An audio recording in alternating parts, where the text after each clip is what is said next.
Yang saya hormati Ketua Umum LDI Bapak Kiai Haji Kriswanto Santoso.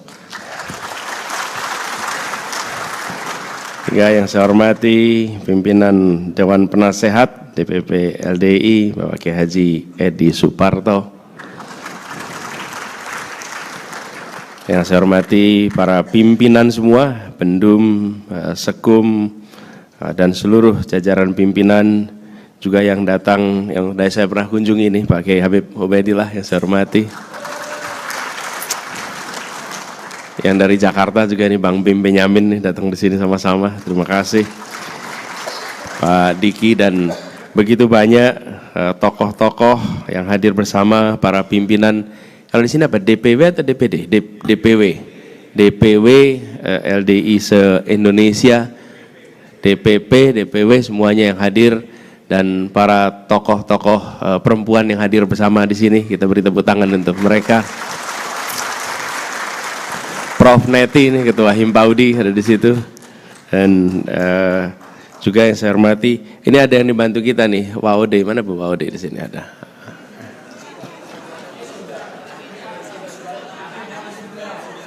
Oh, anak wisuda, ya. Dan seluruh hadirin sekalian yang mohon izin tanpa mengurangi rasa hormat tidak tersebutkan nama satu persatu. Assalamualaikum warahmatullahi wabarakatuh. Bismillah, walhamdulillah, wa syukurillah, wala hawla wala quwata illa billah. Allahumma sholli wa sallim wa barik ala sayyidina Muhammad wa ala alihi wa ashabi ajmain. Rabbi shrah li sadri wa yassir li amri wahlul 'uqdatam min lisani yafqahu qawli. Amma ba'du. Kami merasa terhormat bisa kembali lagi ke sini. Boleh tepuk tangan buat semuanya. Selama kami mengelola di Jakarta, bolak-balik datang ke sini karena ini salah satu contoh pondok yang bisa dijadikan referensi. Ya, jadi apa yang disampaikan oleh Pak Ketum tadi itu benar adanya. Itu bukan fiksi, itu fakta. Dan di Jakarta ini betul salah satu masalahnya adalah masalah energi. Energi ini ada mulai pemanfaatannya sampai sisanya. Semuanya ini energi. Nah, pemanfaatannya sudah menggunakan yang ramah lingkungan, sisanya didaur ulang sehingga ini mungkin menjadi satu-satunya pondok yang segalanya serba penuh dengan kesadaran lingkungan hidup. Jadi saya pernah lihat sendiri bagaimana prosesnya di dalam, dan pada saat kita kemarin menghadapi COVID, ini salah satu sentra untuk melakukan vaksinasi yang paling masif di Jakarta. Nanti kalau ada musyawarah lintas agama, di sini pula tuan rumahnya. Betul tidak? Ya, leres ya Pak? Leres ya. Ya, jadi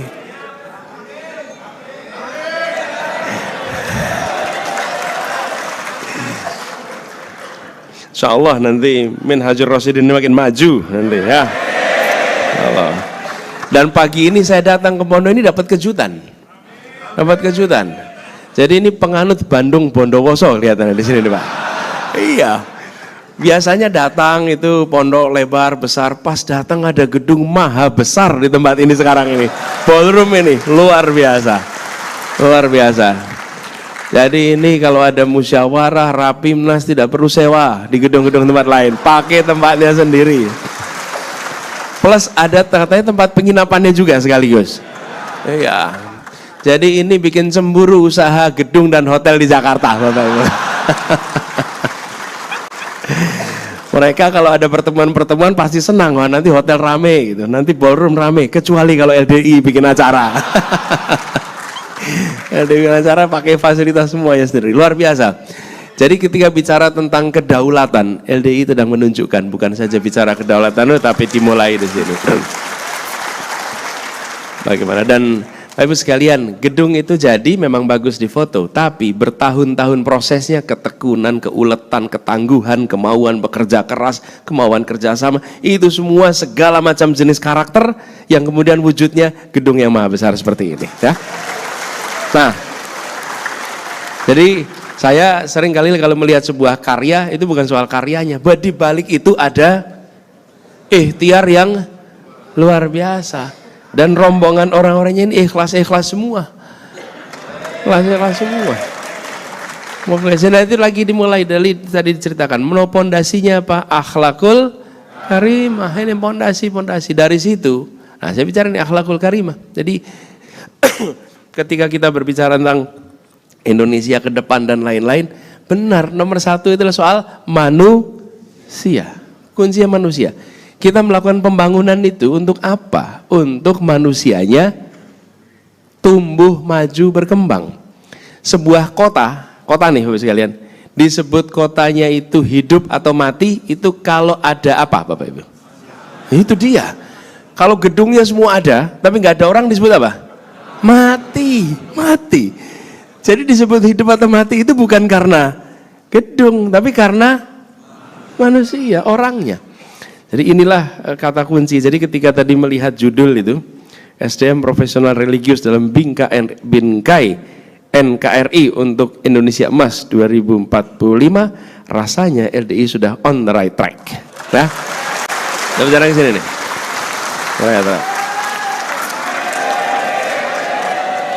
Insya Allah tercapai nanti. Amin. Kita tektoknya cocok gitu Pak, udah Pak. Tektoknya cocok nih kita. Ya. Nah, ini karena itu, sekalian kalau boleh, jadi saya ketika ini saya lagi pikir, kalau boleh saya cerita sedikit nih soal perjalanan bangsa kita, boleh ya? Boleh. Ada saya bawa satu slide, kalau boleh dipasang aja tuh satu, atau saya kendalikan dari sini atau gimana caranya? Ah ini dia. Ini Bapak sekalian. Kita mau ke tahun berapa? 45 paling kanan tuh. Mulainya di mana? Mulainya di 28. Kita mengalami satu yang pertama. Saya ingin menyampaikan ada beberapa kali satu ini Pak Ketum. Satu yang pertama ketika kita menyatakan menjadi satu bangsa. Ditandai dengan sebuah keputusan yang luar biasa. Namanya satu bahasa persatuan. Itu dahsyat. Cari di semua negeri di seluruh dunia yang bisa ketemu kesepakatan satu bahasa sebelum ada negara, mboten enten Pak, namung Indonesia yang bisa itu. Betul. Nah ada Pak. Apa sih konsekuensinya satu bahasa begini? Rakernas seperti ini tidak perlu pakai penerjemah Bapak Ibu. Betul loh. Kita tuh sekarang menganggapnya enteng, seakan-akan itu sekarang semua orang bisa bahasa Indonesia. Coba bayangkan tidak ada kesepakatan bahasa. Bapak Ibu datang ke parlemen India, di belakangnya berderet penerjemah. Parlemen. Kenapa? Karena ada anggota parlemen yang bicara bahasa daerahnya, ada yang bicara pakai bahasa Hindi, ada yang bicara pakai bahasa Inggris. Boleh semua. Bapak Ibu datang ke Uni Eropa, itu negara maju semua, namanya Uni Eropa. Apa bahasa resminya Uni Eropa Bapak Ibu? Ada, tapi apa bahasanya? Ada 23 bahasa resmi Bapak Ibu. Lepri pun coba 23 bahasa resmi. Itu artinya setiap kali bikin undang-undang diterjemahkan 23. Setiap kali pidato diterjemahkan 23. Bagaimana mungkin punya angkatan perang yang kuat kalau komandan semua pasukan pakai penerjemah Bapak Ibu? Iya. Apa mungkin? Siap gerak 23 bahasa, pak enggak selesai kita. Ini gambaran saja betapa jenius keputusan itu. Hari ini Bapak Ibu ketemu satu sama lain tidak merasa ada perbedaan karena bicaranya dalam satu bahasa. Dahsyat. Dahsyat sekali. Dan tempat yang saya dulu paling menikmati merasakan itu Pak, itu tempatnya tetangga sini Pak, namanya Taman Mini Pak. Dulu waktu anak-anak masih kecil-kecil, saya sering ajak anak-anak itu ke Taman Mini, lihat-lihat. Itu paling unik apa? Kalau sudah berhenti di kafenya, kan ada warung-warung gitu, Pak. Warung-warung, nah di situ di warung-warung itu uniknya luar biasa. Kami duduk, nanti ada rombongan-rombongan. Biasanya kalau di Taman Mini itu rombongan dari daerah. Ada dari Banten, ada nanti dari Banjar, ada nanti dari misalnya ya Gresik lah, ada Gresik gitu. Solo, banyak rombongan-rombongan itu. Apa yang terjadi? Masing-masing rombongan itu Bapak sekalian, di antar rombongan itu semuanya bercakap dalam bahasa daerahnya. Betul ya? Karena ada berbagai daerah, betul. Tapi begitu orang datang untuk pesan menu, semuanya ngomong dalam bahasa Indonesia. Itu luar biasa Bapak sekalian. Coba kita perhatikan. Dan tidak ada perasaan seperti kita ini beda, tidak. Kita terlalu lama berada dalam situasi itu sehingga kita tidak sadar itu adalah kemewahan luar biasa yang mempererat Republik ini, bangsa kita. Nih satu pertama. Lalu tahun 45 kita satu yang kedua, jadi satu negara. 17 tahun kemudian jadi satu negara. Tapi masih namanya federasi. Kapan NKRI? Tahun 50. Jadi kalau hari ini bilang NKRI harga mati, itu mulainya bukan 45 Bapak Ibu. Mulainya kapan? 50. Bung Karno di dalam peringatan Hari Kemerdekaan 17 Agustus tahun 50 mengatakan ini proklamasi yang kedua. Karena bulan Aprilnya ada mosi integral Natsir, bulan Agustusnya proklamasi yang kedua sebagai sebuah negara kesatuan Republik Indonesia. Nih, tapi kita baru satu tanah, belum satu air. Kan tanah air tuh, airnya masih milik internasional. Baru deklarasi Juanda tahun 57 menyatakan bahwa air Indonesia di luar batas itu menjadi satu kesatuan. Tapi pertarungan internasionalnya lama. Ini kan bukan soal kita mendeklarasikan, ini kan soal dunia mengakui atau tidak, bukan? Baru diakui 25 tahun kemudian. Dan yang berjuang di sini namanya Mokhtar Kusuma Atmaja yang memperjuangkan ini sampai berhasil. Nah, sebaiknya jangan dihilangkan dulu ya. Nah. Jadi kita sudah sampai kepada fase satu tanah. Jadi sekalian dibayangkan, satu bangsa, satu negara, satu NKRI, satu. Nah, 2045 bagaimana? Kita ingin 2045 satu kemakmuran.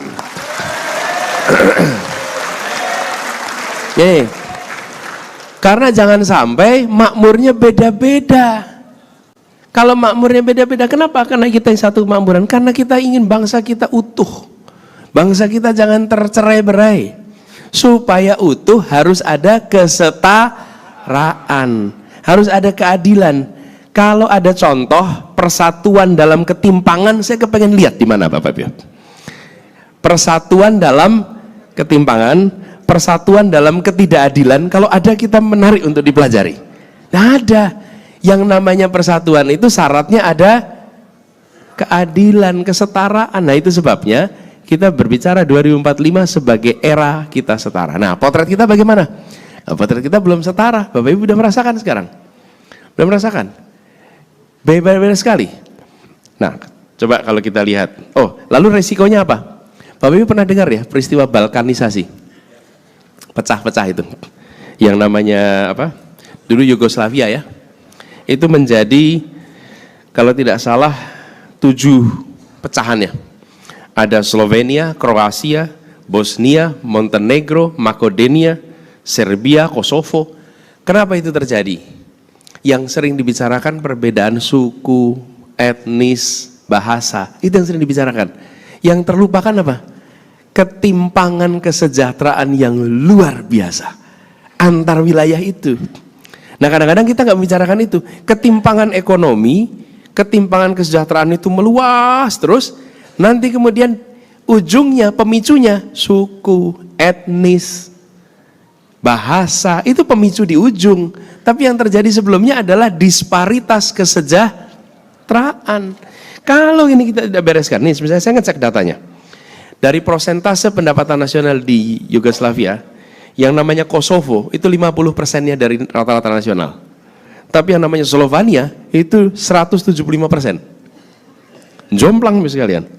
Kemudian pengangguran, itu di Kosovo pengangguran itu 500% di atas rata-rata nasional. Sementara di tempat seperti Slovenia separuh rata-rata nasional. Jadi terbayang bukan? Nah kita hari ini menghadapi persoalan ketimpangan yang luar biasa. Lalu kita menganggap yang penting pada sabar. Nggak bisa. Nanti akan bisa muncul satu saat pemantik-pemantik tidak perlu membuat situasi menjadi rentan. Kira-kira gini, kalau mau mencegah kebakaran hutan, Nomor satu, jangan biarkan rumput-rumput itu kering. Itu nomor satu.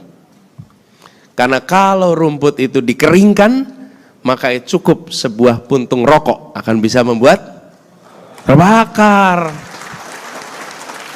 Nah, jangan kering, itu penting. Karena kalau udah kering, mencegahnya sulit. Nah, ini yang kita ingin. Jadi, saya ingin tunjukkan sedikit ke depan, ke belakang. Berikutnya coba lihat. Ini gambaran Bapak Ibu sekalian. Di Maluku Utara itu pertumbuhan ekonomi kita 23%, tapi tenaga kerjanya hanya turun di bawah 1%. Jadi kita ini investasinya naik tinggi, tapi penyerapan tenaga kerja rendah.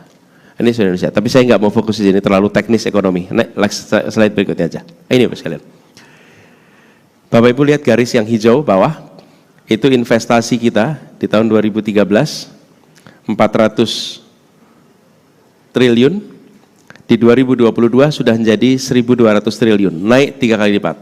Tapi garis merah ini penyerapan tenaga kerjanya turun terus. Investasinya naik, tenaga kerjanya turun. Apa artinya?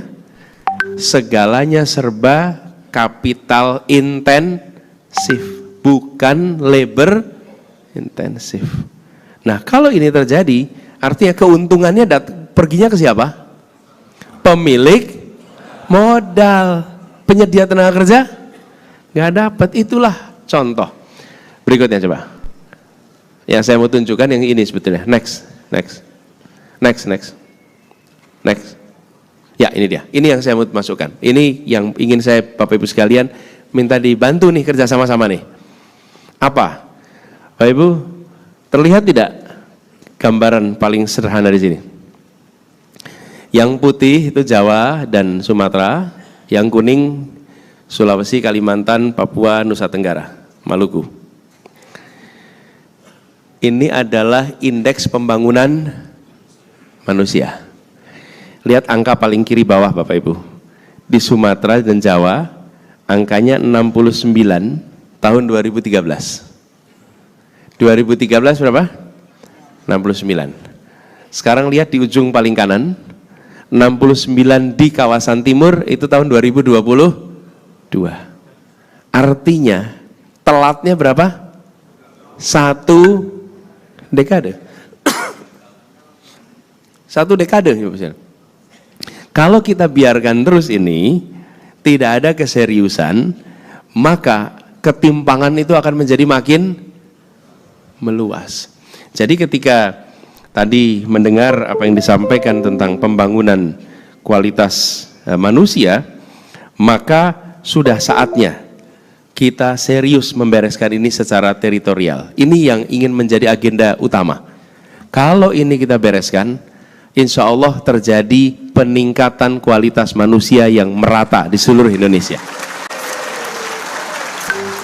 Dan kalau boleh usul Bapak sekalian, kita menggunakan istilah kualitas manusia, Pak, daripada SDM. Kenapa? Karena kalau kita menggunakan SD dan M, maka kita menempatkan manusia sebagai faktor produksi, manusia sebagai sumber daya. Sementara kita semua sedunia sudah mulai berpandangan pembangunan kualitas manusia, bukan pembangunan sumber daya manusia, sehingga konteksnya lebih luas. Nah, dalam konteks itulah kami melihat apa yang direncanakan oleh Bapak Ibu sekalian di LDI.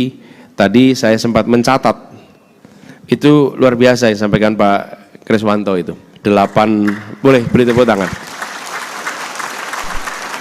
8 agenda besar tadi itu. Saya sampai catat tadi Pak. Jadi mulai kebangsaan, keagamaan, pendidikan, kesehatan, teknologi digital, ekonomi syariah, kemudian kedaulatan pangan, lingkungan hidup, kemudian energi baru dan terbarukan. Itu namanya gambaran berpikirnya global, bertindaknya lokal, dan dikerjakan segera. Karena kalau berpikir global, bertindak lokal, udah banyak Pak. Tapi nggak pakai dikerjakan segera Pak. Gitu. Padahal yang dibutuhkan adalah dikerjakan segera. Istilahnya gini, think big, start small, act now. Gitu. Nah, ujungnya di act now itu Pak. Nah, dengan cara-cara seperti itu, nah kami mencoba untuk membawa pergeseran paradigma kemudian. Coba digeser satu lagi. Ini terakhir yang saya ingin tunjukkan.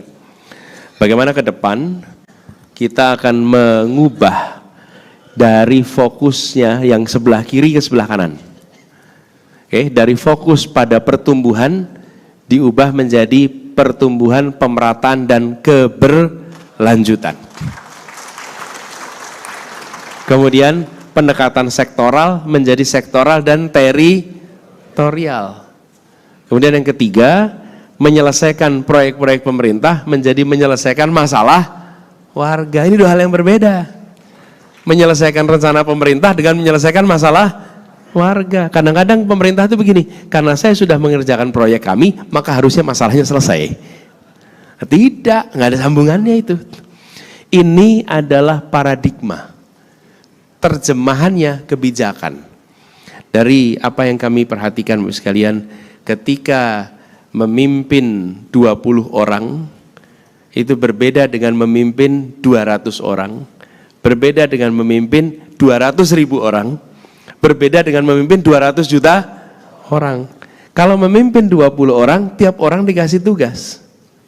Lalu dia akan melaksanakan tugasnya. Kalau memimpin 200 orang, maka siapkan struktur organisasi, SOP, pembagian tugas berdasarkan struktur. Nanti ada itu SOTK dan lain-lain.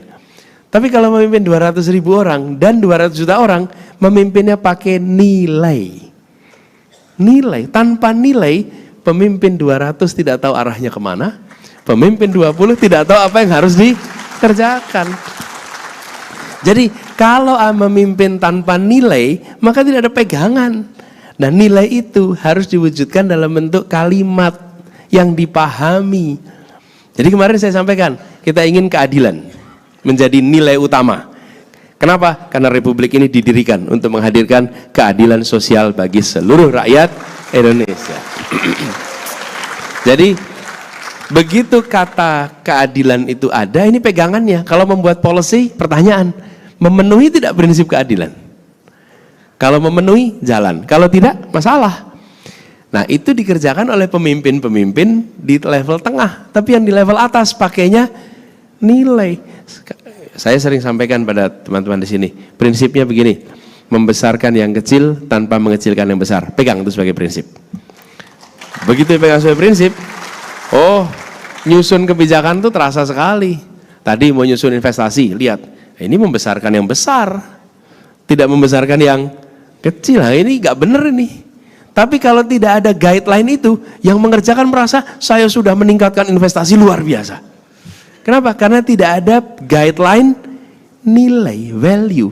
Ini yang menurut kami harus dikembalikan di dalam kepemimpinan di Republik ini. Nanti seluruh organisasi LDI nengok, oh prinsipnya ini, kami kerjakan itu. Seluruh unsur di bangsa menengok, karena ada kompas yang dipegang sama-sama. Itulah sebabnya kenapa kami istilahkan meluruskan paradigma.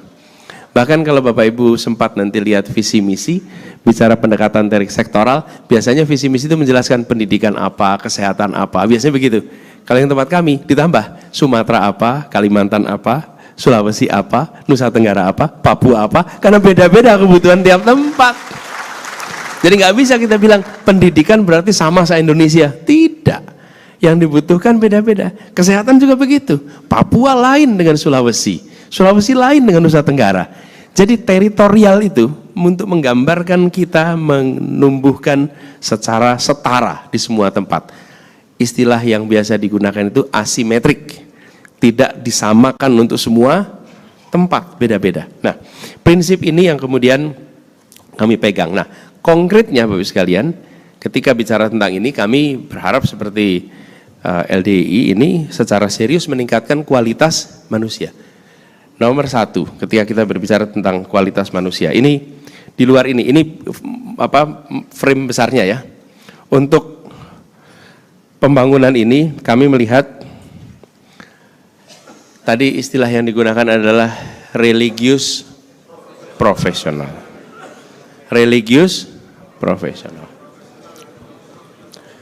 Profesional dan religius atau religius dan profesional? Oh, profesional religius. Pro-rel ya. Profesional religius. LDII sudah memiliki deretan pengalaman dan terbukti terkait dengan basis religiusnya. Dan profesional, boleh tepuk tangan. Tapi juga terkait dengan profesional, kita sudah menyaksikan juga pengelolaan-pengelolaan yang rapi, yang tertib. Betul ya Pak ya? Nah, memang ini harus dikembalikan Pak. Rapi, tertib. Nah, kami ingin dorong untuk berbagi ke depan. Bagaimana di abad 21 nanti? Nomor satu, kalau kita lihat Pak, dari berbagai kajian, dari berbagai proyeksi tentang kebutuhan kualitas manusia abad 21, nomor satu adalah akhlak. Ini nomor satu. Unsur kalau biasa kita sebut dalam pendidikan di sini namanya pendidikan karakter. Akhlak ini nomor satu. Bila dan inilah sebenarnya pesan kita, bukan? Kita ini nomor satu adalah akhlak. Yang kedua, baru kita bicara tentang kompetensi. Yang ketiga, baru bicara tentang skill. Tapi pondasinya akhlak. Nah, pondasi akhlak ini dibuat menjadi dua unsur. Kalau kita biasa sebut karakter atau moral. Karakter moral dan karakter kinerja. Nah, karakter moral ini yang kita pahami dan kita kembangkan selama ini di pondok, di rumah tangga. Karakter moral menjadi pribadi yang alim, menuntut ilmu, pribadi yang tawadhu, pribadi yang bertakwa, beriman. Inilah karakter moral. Jujur, ya jujur, amanah, sidik, fatonah gitu nih. Ini kan situ semuanya ada. Tabligh gitu kan, itu situ semua. Amin, Pak Ida. Amin. Nah, ini karakter moral. Tapi jangan lupa karakter kinerja. Kerja keras, kerja tuntas, tak mudah menyerah, tangguh. Itu karakter juga. Kan kita tidak ingin malas tapi jujur. Pripun, mau nggak lo? Mau. Terus pokoknya top Pak, jujurnya luar biasa. Mau turu terus Pak gitu. Repot kita Pak. Jadi kita ingin jangan jujur tapi malas. Tapi kita juga tidak ingin pekerja keras, tangguh tapi culas. Ini tidak bisa. Jadi ketika bicara karakter ini dua-duanya. Nah, jadi saya usul pada LDDI untuk bicara tentang akhlak ini kira-kira karakter dua ini. Unsur kinerja yang bisa menghasilkan sesuatu dan unsur moral yang bisa menjaga nilai dengan baik. Pondasinya situ. Jadi kira-kira yang moral itu akarnya, kemudian yang kinerja itu tumbuhnya, kan begitu kan kira-kira? Kalau tumbuh kinerjanya baik, tidak punya akar moral, ini licik, culas dan lain-lain. Betul ya? Tapi kalau punya akarnya kuat, tapi kinerjanya nggak baik, itu kalau pohon nggak tumbuh-tumbuh itu. Gitu kira-kira. Nah, yang kedua, kompetensi. Kami ingin kalau boleh usul secara agak serius soal ini Pak. Karena ini adalah salah satu masalah yang dihadapi umat Islam. Ada 4 kompetensi yang menurut kami harus ada. 1K, kemampuan berpikir kritis. Ini kita lemah. Kemampuan berpikir kritis. Menurut hemat kami, sekolah-sekolah, madrasah, pondok harus memasukkan kemampuan berpikir kritis ke dalam prioritas pengajaran. Kemampuan berpikir kritis. Penting sekali. Nah, tanpa ada kemampuan berpikir kritis, Bapak sekalian, maka mudah sekali kita ini diombang-ambingkan dengan informasi. Mudah sekali kita mengambil kesimpulan tanpa berpikir yang logis. Mudah sekali kita menjadi dogmatik karena tanpa kemampuan berpikir kritis. Yang kedua kreatif, yang ketiga komunikatif, dan yang keempat kolaboratif. Ini 4 ini adalah 4 kompetensi yang dibutuhkan. Nah, kreativitas itu kreativitas cukup tinggi sebetulnya. Kreativitas kita hanya harus ditumbuhkan. Dan kalau kita membangun ekosistem yang sehat, maka kemampuan berpikir kreatif itu muncul. Salah satunya adalah dengan suasana yang menyenangkan. Jarang kreativitas itu bisa ditumbuhkan dalam suasana yang tidak menyenangkan. Nah, kreativitas ini, Bapak sekalian kalau boleh usul nih, menjadi perhatian ketika bicara pembangunan manusia. Jadi Pak Kriswanto ketika bicara tentang abad 21 profesional, kalau profesional abad 21 pasti kritis, pasti kreatif, pasti. Dan pasti mampu berkomunikasi dengan baik dengan segala macam media dan mampu kolaborasi. Ini 4 kompetensi ini penting. Lalu kami melihat yang ketiga, skill. Skill apa? Ini skill yang sangat relevan dengan keseharian. Yang tadi sudah disampaikan sebenarnya dalam 8 hal itu. Satu adalah literasi baca. Kita punya problem dengan minat baca. Lebih tepatnya lagi daya baca, Pak, bukan minat baca. Minat baca tinggi, daya baca rendah. Indikasinya apa? Bangun tidur buka HP. Minat bacanya ada, tapi daya baca rendah. WA aja, Pak, kalau panjang skip. Buku tebal dilewati. Daya baca kita rendah. Mungkin minatnya ada. Menurut hemat kami, pembiasaan ini harus dikembalikan. Walaupun kita tahu kalau yang berada di pondok itu dibiasakan untuk membaca. Insya Allah aman di sini. Yang kedua,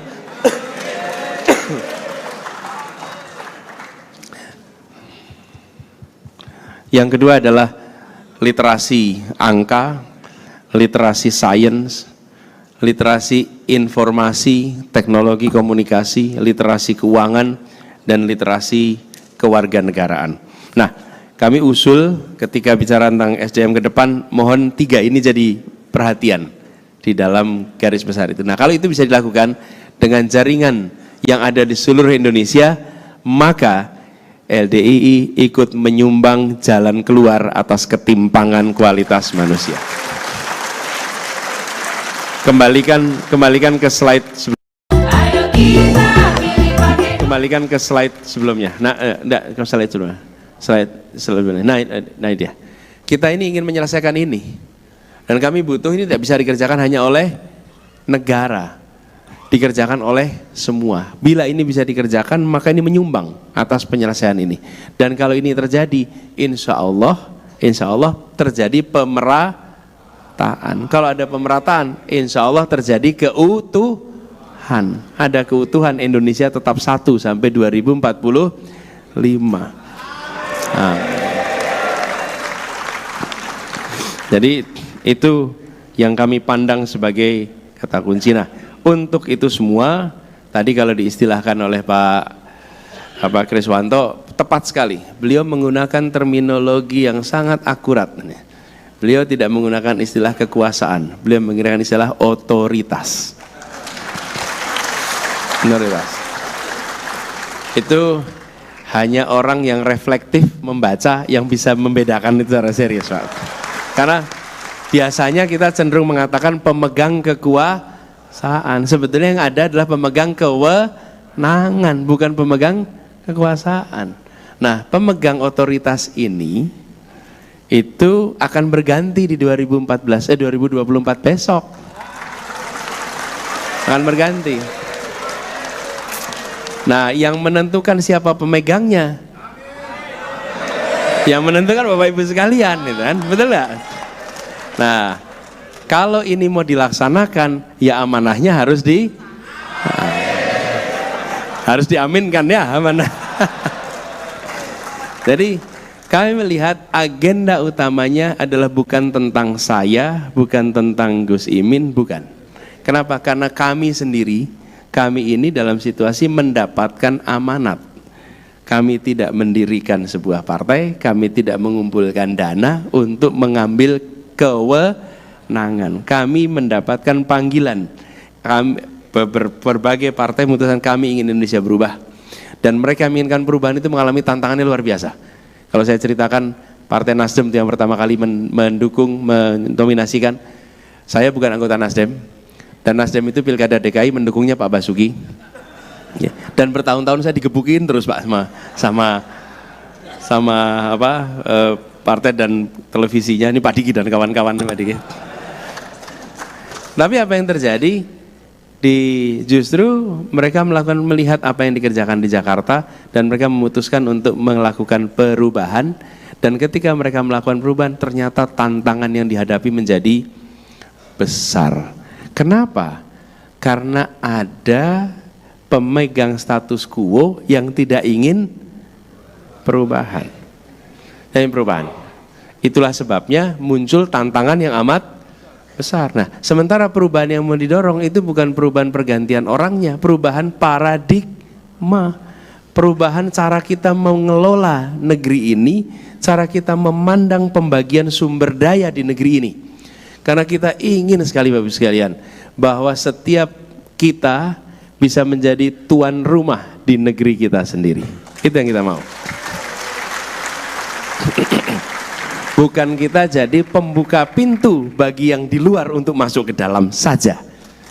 Tapi justru kita harus membangun perasaan dia ini adalah tuan rumah. Nah, itu sebabnya kemudian kita mengikhtiarkan dengan gagasan-gagasan itu semua. Nah, kami berharap mudah-mudahan sekalian dengan perjuangan ini bismillah dibukakan pintu untuk keberhasilan. Dan kata kuncinya adalah bagaimana ini menjadi keseimbangan.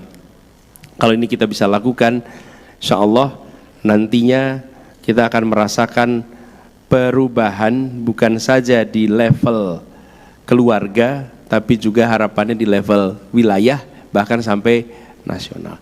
Bahkan akhir-akhir ini kami melihat pentingnya untuk mengembalikan marwah kehidupan bernegara untuk bisa menjunjung tinggi etika di dalam kehidupan bernegara yang kita semua harus jaga sama-sama. Ini PR yang tidak kecil, tapi untuk LDI yang banyak konsentrasi pada pengembangan kualitas manusia, titip pada kompetensi abad 21. Ini kita butuhkan sekali. Terakhir sekalian, kalau Bapak Ibu perhatikan di dunia ini ada yang namanya pertemuan ekonomi tahunan, Pak. Namanya World Economic Forum. Itu setiap sekitar Januari biasanya di Davos. Namanya World Economic Forum. Bapak Ibu, ada juga namanya World Education Forum. Tiap berapa tahun kalau World Education Forum? Tiap 15 tahun, Pak. Tiap 15 tahun. Kalau World Economic Forum artinya apa? Artinya kalau kita bicara membangun kualitas manusia, itu adalah prosesnya jangka panjang. Karena itu jangan hobi menggonta-ganti tiap 5 tahunan. Karena tidak akan pernah bisa mengalami penyelesaian. Wong pertemuan pendidikan saja dilakukannya tiap 15 tahun, menggambarkan panjang. Jadi ketika LDI juga memutuskan untuk konsentrasi pada peningkatan kualitas manusia, maka LDI sedang menyatakan pada dirinya akan melewati sebuah rute perjuangan yang amat panjang. Berbeda dengan membangun gedung. Gedung ini ketika saya masih bertugas di Jakarta belum ada. Betul ya? Sekarang tahu-tahu pling udah jadi. Udah jadi nih. Makanya saya bilangnya kayak Bandung Bondowoso ini. Selesai nih, cepat sekali. Tapi kalau membangun manusia profesional religius nggak bisa setahun begini. Karena itu saya selalu hormat setiap kali ada orang menyatakan saya membuat sekolah, saya membuat madrasah, saya membuat pondok. Karena itu artinya dia menghibahkan hidupnya untuk itu semua. Jadi ketika LDI bilang kami akan ke sana, yang saya bayangkan, Masya Allah, ini artinya komitmen yang amat panjang. Nah, boleh tepuk tangan buat LDI ini.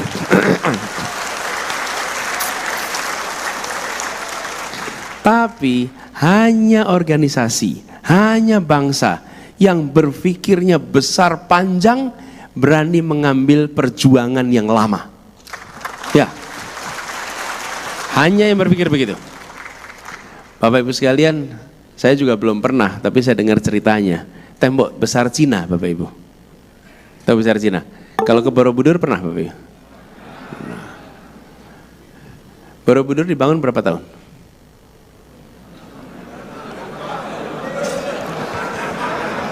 Kalau Prambanan, Bandung berapa sama semalam itu Pak? Borobudur berapa Pak? Waktu itu belum ada crane, belum ada itu. Diperkirakan sekitar 130 tahun. 130 tahun. Tembok besar Cina diperkirakan 340 tahun. Itu artinya apa? Yang masang pondasi nggak pernah lihat jadinya. Betul? Yang masang batu di tengah tidak pernah lihat jadinya. Betul tidak? Nggak pernah lihat. Wong bangun itu masang pakai batu-batu dari Merapi 120-130 tahun. Ini 340 tahun. Jadi Pak Kriswanto dan seluruh generasinya mungkin belum bisa kesempatan untuk melihat hasilnya. Tapi catatan pahalanya jadi amal jariah yang lintas waktu. Iya, ini panjang betul, panjang, dan nanti akan dicatat 2023 dideklarasikan di LDI, membicarakan tentang bagaimana generasi profesional religius menjadi pegangan. Nanti barangkali generasi susu kita pidato di tempat ini Pak. Kemudian bercerita, Masya Allah 40 tahun yang lalu dibuat langkah begini-begini, dan hari ini kita mensyukuri orang tua kita yang memilih rute perjuangan ini. Nah, ini hanya organisasi. Jadi gini, kalau yang mulai bangun 130 tahun, bangun 340 tahun, apa sih asumsi di balik kepalanya tuh? Asumsinya dia akan eksis ribuan tahun. Betul tidak? Iya. Tidak ada yang mau bangun sesuatu yang tidak dengan asumsi dia masih bisa karena mungkin. Jadi ketika dibangun 330, 340 tahun, dia tahu bahwa kami akan eksis ribuan tahun. Karena itu kami bikin pagar selama itu. Sama, di Jawa Tengah kita juga boleh begitu. Jadi, tanpa dikatakan, LDI ini implisit menyampaikan bahwa LDI akan eksis, akan berdampak untuk waktu yang masa yang akan panjang. Tanpa dikatakan, cukup dengan menunjukkan kami konsentrasi pada profesional religius. Insya Allah ini sebuah jalan mulia yang diambil. Insya Allah ini menjadi sebuah rute yang sepanjang perjalanan penuh dengan telaga-telaga jariah yang tidak pernah berhenti pahalanya. Dan semoga semua yang terlibat selalu dalam keberkahannya. Bapak Ibu sekalian, saya ingin sampaikan terima kasih kesempatan berbagi di sini. Insya Allah yang diikhtiarkan tercapai. Amin. Insya Allah Indonesianya bisa berubah. Amin. Insya Allah amin diaminkan. Amin. Itu saja barangkali dari kami, kurang lebih mohon dimaafkan. Assalamualaikum warahmatullahi wabarakatuh.